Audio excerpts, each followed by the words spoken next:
실패를 안다. 그래서 다 건져낼 수 있었다. 실패를 안다. 그래서 다 건져낼 수 있었다라는 제목으로 하나님 말씀 증거하도록 하겠습니다.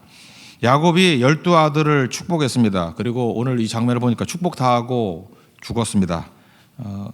우리 창세기를 한번 생각해 봐야 되는데, 창세기 주인공이 누구냐? 네 명의 족장이 있는데, 이게 아브라함, 이삭, 야곱, 요셉 이렇게 네 명의 족장이 나오니까 이걸 거의 같은 비중으로 이렇게 다루는 것 같아요. 그런데 창세기의 주인공은 야곱입니다. 야곱이 주인공이라는 거예요. 그러니까 아브라함은 왜 나오냐면 야곱의 할아버지였다예요. 그래서 아브라함이 나오는 거고, 이삭은 누구냐? 야곱의 아버지였다. 그리고 요셉은 누구냐? 이건 뻔하죠. 야곱의 아들이었다. 그런 시각이잖아요. 그런 시각으로 이거 쭉 살피는 것입니다. 그런 의미에서 창세기의 주인공은 야곱입니다. 야곱은 그 족장 중에 하나가 아니라 야곱이 주인공이라는 것입니다. 그 야곱에서 이스라엘이 나왔잖아요. 이름도 이스라엘로 바뀌고 이스라엘이라는 그 민족과 국가가 나오는 겁니다. 그 야곱이 주인공이라니까요. 그 이스라엘은 국가, 그 모델로 교회가 나온 거잖아요. 그러니까 굳이 말한다면 교회의 뿌리도 야곱이죠. 그래서 야곱적인 속성을 가진 것이 이스라엘이고 야곱적인 속성을 가진 것이 교회라는 것입니다. 그러면 야곱에게서 우리가 발견할 수 있는 제일 큰 건 뭐냐? 크게 품는 사람, 수용성이에요. 하나도 잃어버리지 않았다. 그래서 이 네 명의 족장 가운데 야곱이 가장 훌륭한 믿음을 가지고 있다라고 성경은 말하는 거예요. 왜냐하면 하나도 잃어버리지 않았기 때문에. 그는 폭넓은 믿음이었고 실패를 했지만 실패를 딛고 일어서는 믿음이었다. 이게 진짜죠. 그러니까 12명의 아들을 쭉 면면을 보이는 거예요. 형편없는 아들들 아니냐. 근데 하나도 버리지 않았다는 거예요. 그러니까 교회가 그런 거죠. 교회도 12명의 아들과 비슷하게 뭐 온갖 이상한 사람들, 훌륭한 사람들 다 모여 있잖아요. 그러나 하나도 버리지 아니하고 다 이스라엘의 지파가 되고 교회의 일원이 되고 하나님 나라는 그렇게 세워가는 것이다. 그걸 말하고 있습니다. 아브라함만 해도 아들이 아들 못 낳아서 걱정을 했지만 8명이나 되는 거 아시죠? 첫 번째 아들이 이스마엘, 둘째 아들이 이삭이고, 또 창세기 25장에 보니까 그드라라고 나오는 후처가 또 있어요. 그래서 6명의 아들, 시므란, 욕산, 무단, 우리가 아는 건 미디안 민족이 여기서 나왔거든요. 미디안. 그 다음에 이스박, 수아, 이렇게 6명의 아들이 또 있었어요. 우리 노래에서 맨날 착각하는데 아브라함에게는 믿음의 조상 아브라함에 7명의 아들이 있었는데 그거 틀린 거예요. 8명이에요. 그 노래를 시정을 해야 되는데 8명이라고요. 그러니까 8명의 아들이 있었는데 그 중에 하나만 건졌잖아요. 그 아들인 이삭도 마찬가지죠. 에사하고 야곱이 있었는데 하나만 건졌잖아요. 근데 야곱은 인내로서 이 막가는 인생들, 우리 첫 번째부터 쭉 볼 때 막가는 1번도 막 갔고 2, 3번도 막 갔고 이런 여러 가지 문제도 있지 않습니까? 근데 다 건져냈다는 것입니다. 그 야곱의 아들들 보면은 버린다고 마음 먹으면 버릴 수 있는 사람이 아니잖아요. 살인했죠. 간음했죠. 아버지의 아내를 취했죠. 그 르우벤 같은 사람. 인신매매했죠. 온갖 더러운 악한 일들 다 행했잖아요. 이거 하나씩 잘라나가기 시작한다 그러면 남는 게 뭐가 있어요? 다 죽여버려야지. 그러니까 우리 교회에도 이런 그 포용성이 없으면요 남을 사람 아무도 없다는 것입니다. 예수님이 말씀하는 게 이 얘기죠. 오히려 죄를 많이 졌기 때문에, 자기가 많이 넘어졌기 때문에 오히려 다른 사람을 용납하는 마음이 있었다. 이게 중요한 거예요. 근데 우리는 다 죄를 졌거든요. 근데 자기는 죄인이 아니라고 생각하는 마음들이 있잖아요. 그러니까 자기는 죄의 경중을 줘가지고 내가 무슨 그렇게 큰 죄를 졌냐. 그러면서 바리새인 같이 의인인 척하는 게 최악이라는 겁니다. 그래서 마태복음 18장에 보니까 1만 달란트 빚진 자 얘기를 하잖아요. 달란트가 34kg니까 1만 달란트면 상상을 할 수 없는 액수예요. 갚을 수 없는 돈이에요. 1만 달란트는. 그게 우리라는 거예요. 근데 100데나리온 빚진 자 용서 못하느냐? 그러니까 많이 용서받은 사람일수록 용서가 쉬워지는 거예요. 교회에서도 제일 어려운 사람이 뭐냐 하면은 눈에 띄지 않는 죄를 진 사람, 그러니까 겉으로 볼 때 의인인 사람, 남 용납을 잘 못하죠. 그래서 교회가 경직되는 거예요. 근데 자타가 공인하는 그런 연약한 사람도 있지 않습니까? 클럽에서 건진받은 애들 이런 애들, 남들 잘 비난 안 해요. 자기는 더 했기 때문에. 그죠? 그래서 품어주는 사람들이 된다는 것입니다. 그게 성경의 얘기죠. 그러니까 사실은 똑같은 죄인들인데 이게 느끼느냐 못 느끼느냐 그 차이죠. 그래서 바리새인은 항상 정죄했죠. 그래서 문제가 되잖아요. 못 품잖아요.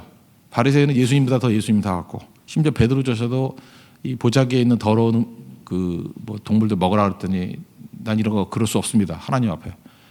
하나님보다 더 정통이 되잖아요. 그러니까 교회도 항상 이런 위험에 빠질 수 있다는 것입니다. 그래서 교회는 항상 야곱 같은가를 점검해 봐야 된다는 거예요. 교회는 야곱입니다. 자체도 문제투성이었고, 근데 하나님의 은혜로 서게 되었고, 야곱이 히브리서 11장에 보면 딱 두 가지 붙들잖아요. 하나님 앞에서 축복하고 경배하는 자였다. 우린 다 죄인들이기 때문에 우리가 할 일은 예배 드리는 거고, 우리가 할 일은 축복하는 거예요. 정죄가 아니고. 그러니까 야곱같이 사는 게 제일 잘 사는 것이고, 야곱같이 하는 행동 중에 하나가 뭐냐 하면 하나도 버리지 아니하고, 예수님도 그랬잖아요. 다 건짐 받는 것, 하나도 잃어버리지 않는 것이 하나님의 뜻이라고. 다 건져낼 수 있는 그런 자들이 돼야 된다는 것입니다. 교회는 그래서 결국 완벽한 자들의 모임이 아니라는 것입니다. 그래서 수용성이 있는 모습이 가장 교회다운 모습이다. 야곱의 일대기를 조금 더 설명을 한다 그러면, 자기 힘 갖고 살았을 때를 보면은 라헬의 죽음에서 끝나요. 라헬이 죽을 때까지, 그래서 베냐민 낳을 때까지는 자기 힘으로 막 살아가요. 그러다가 그 이후의 인생은 주인공이 자기가 아니에요. 아들에게로 넘어가 버립니다. 요셉에게로. 근데 이상한 게 뭐냐면, 자기가 주도할 때는 인생에서 열매가 없었는데 그냥 하나님께 맡겨버리고 끌려가거든요. 심지어 어느 정도냐면은 정보도 못 얻어요. 이 똑똑한 사람이. 자기 혼자만 바보 노릇하잖아요. 아들들 다 알고 있는데 자기만 몰라요. 그리고 끌려가죠. 수동적이 돼버리죠.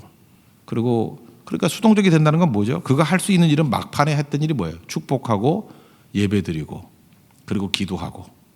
그러니까 하나님이 일하시는 거죠. God works when we pray. 우리가 기도할 때 하나님이 일하시는 거. 근데 야곱이 스스로 일할 때보다도 하나님이 일하실 때 더 많은 일들이 벌어졌다는 거 잊지 마십시오. 창세기 43장에 보면 14절에 가장 대표적인 얘기가 나오는데, 베냐민 데리고 가겠다 그러니까 이렇게 얘기를 해요. 그 사람 앞에서 그 사람이 너에게 은혜 베푸기를 원한다고. 은혜를 베푸사, 은혜를 붙들어요. 그리고 다 돌려 보내기를 원한다. 하나님 앞에 기도하는 모습이 보여요. 그리고 유명한 얘기죠. 에스더 같은 표현. 내가 자식을 잃으면 잃으리로다. 이걸 하나님 의지하는 거예요. 창세기 43장에 나오는 위대한 고백이라는 것입니다. 수동적이 되었는데 오히려 자기가 능동적일 때보다 훨씬 더 많은 일들을 이뤘어요. 이게 교회라는 것입니다. 교회는 하나님이 일하시는 곳이에요. 우리가 설치되는 게 아니고, 우리는 하나님 명령하시면 순종할 뿐이지 우리가 주도하는 게 아니라는 것입니다. 그래서 야곱이 우리 믿음의 표상이에요. 그래서 여러분들 교회에서의 모델이 뭐냐 그러면 항상 야곱 연구해야 돼요. 야곱 같은 모습이 교회고, 야곱 같은 자세가 교회의 자세고, 야곱이 했던 일들이 우리가 해야 될 일이고, 그리고 교회의 이게 흐름을 보면은 자기 주도적인 성향의 교회로 시작했다가 결국은 은혜를 알게 되면 다 깨져버려요. 그래서 경배하고 축복하고 기도하는 교회로 변화가 됩니다. 그때 가장 많은 일을 한다는 거예요. 그게 교회입니다. 하나님 앞에서 우리 야곱과 같이 우리 모든 영혼들을 다 품을 수 있고, 우리 안에 있는 아무리 연약한 자들이 할지라도 건져낼 수 있는 12지파 만드는 교회가 되는 축복이 임하기를 기원합니다. 그래서 여러분 가정 가운데도 혹시 자녀들 이렇게 잃어버린 자녀들이 있고 그러죠. 지금 볼 때는 저거 버림받은 건가, 야곱 같은 자세를 가지면 다 건져냅니다. 누구든지 다 건져낼 수 있어요. 우리 지금 홍대에 들어와 있다는 건 뭐예요? 여기 다 그렇게 잃어버린 사람들 아니에요. 정죄가 아니라 이제 건져낼 수 있는 거. 야곱 같은 자세를 가지고 교회가 세워지면 건져냅니다.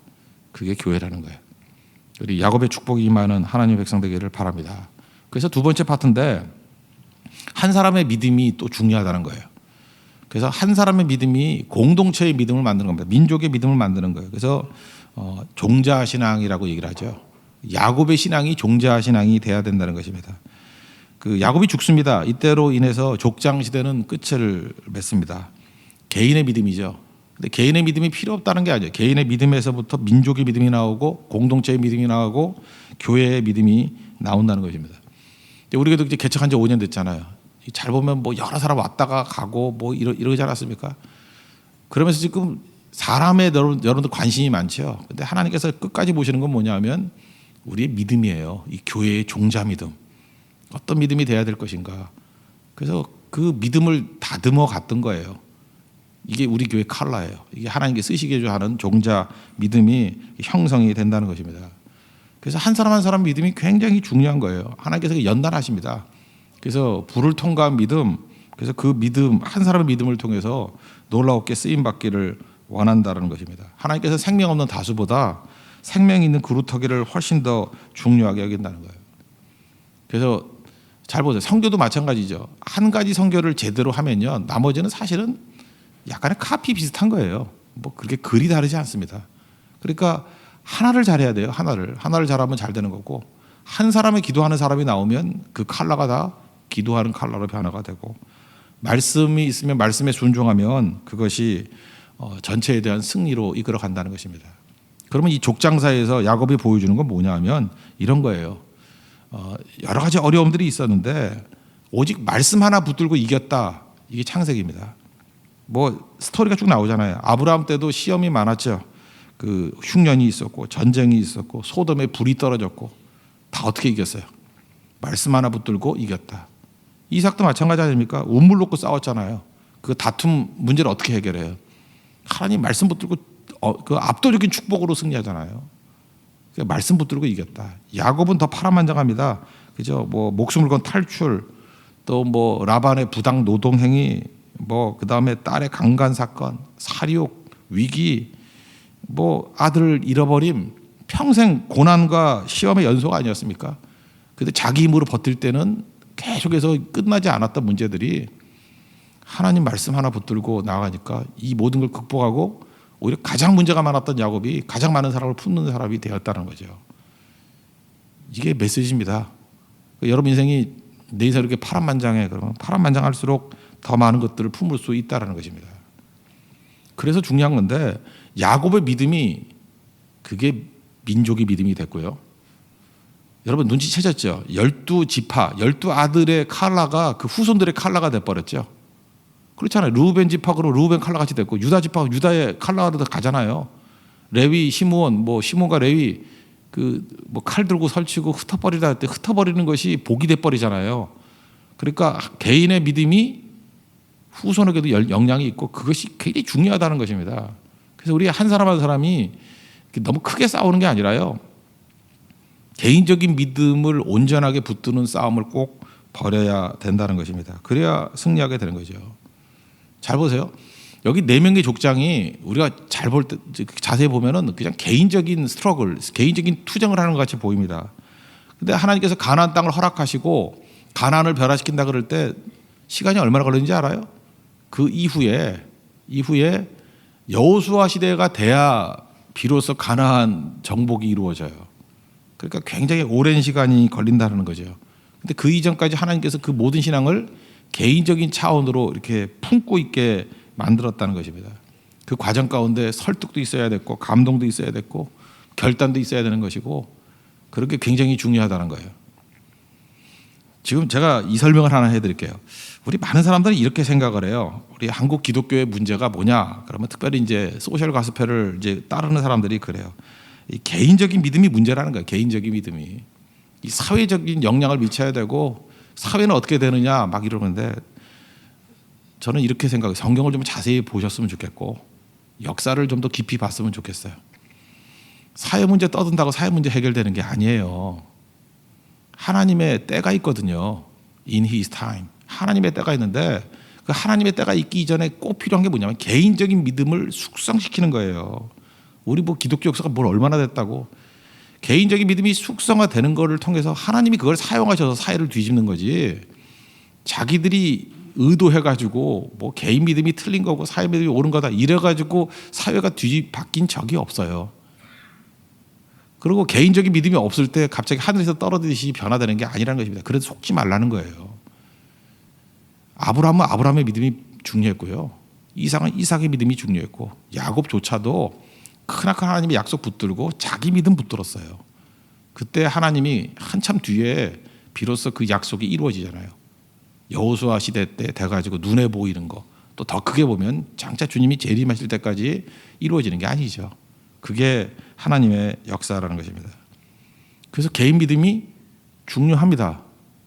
이건 마귀에게 속는 거예요. 공동체의 믿음만 중요하고 개인 믿음은 필요 없다 하는 것은 그건 바른 접근이 아니라는 것입니다. 개인적인 싸움을 치열하게 하십시오. 하나님의 말씀 앞에서 온전하게 서는 것들, 뭐 넘어질 수도 있어요, 깨질 수도 있어요. 그러나 그 싸움 버려야 돼요. 그럼 하나님께서 그 믿음을 사용하셔서 공동체를 건지시고 또 사회를 변화시킨다는 것입니다. 그런 의미에서 초대교회도 뭐죠? 초대교회가 그게 공동체 믿음이었습니까? 다 개인적인 믿음이었죠. 그래서 300년을 싸웠잖아요.